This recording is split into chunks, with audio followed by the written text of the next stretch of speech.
About this, Ylan, how do you see this shaping up, at least in the first part of next year?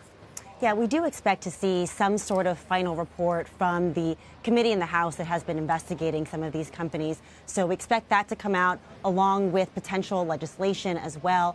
And the Department of Justice has also said that it expects to wrap up its broad antitrust investigation into tech sometime next year, whether that's before or after the election remains to be seen. So we expect some of these things to start to come to fruition, the seeds of which were planted in 2019. But there is still a long headache ahead for big tech because a lot of these issues span the political spectrum. Republicans and Democrats unhappy with these companies, and probably big tech won't be able to wait them out with just the passing of November when the White House turns over and once Congress potentially turns over. Ylan, you know, it's interesting because we have this California privacy law going into effect theoretically in January. It may take another 6 months before anyone actually has to comply with it. But I'm wondering what kind of pressure you think that California law is going to put on Capitol Hill to pass some federal legislation, and what kind of conversation you expect there. Yeah, we did see a sort of last-minute flurry of discussion on Capitol Hill over a federal privacy law. The House Energy and Commerce Committee put out a discussion draft of bipartisan legislation that they felt could try to address some of the major issues around what are the consumers' rights, right? The consumer should have an ability to access their information, to delete information, to debate information that they feel is incorrect. But the real thorny issues around preemption and around whether consumers should have a right to individually sue these companies, those issues have been sidelined, and they remain the ideological logjam on Capitol Hill around getting some of this legislation across the finish line.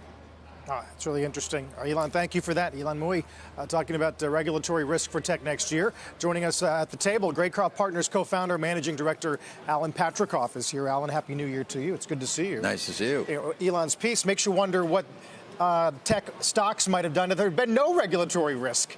That's an interesting question. I don't think it's going to be solved as quickly as Ylan says. I mean, it took, 10 years for Microsoft to be resolved. It took 10 or 12 years for IBM.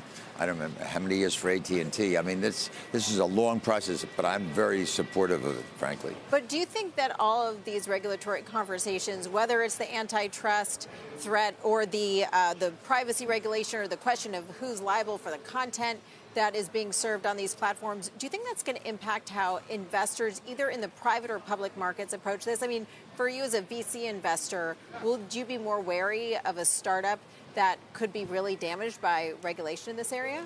Honestly, I don't think we're going to worry that much about it as a specific issue, but I think we as consumers, we as people who are participating, we are 90% of our lives dependent on Google, should be concerned about the fact that, we are addicted to these services that we cannot get off. I mean, I said on this program when Facebook went public, it was a utility, and it's still a utility, and certainly Google's a utility, and utilities should have some kind of regulations. I personally believe, and I think they've now they bifurcated the issues. I believe that Congress is now going after Google and Apple, and the FTC is taking on Amazon and Facebook.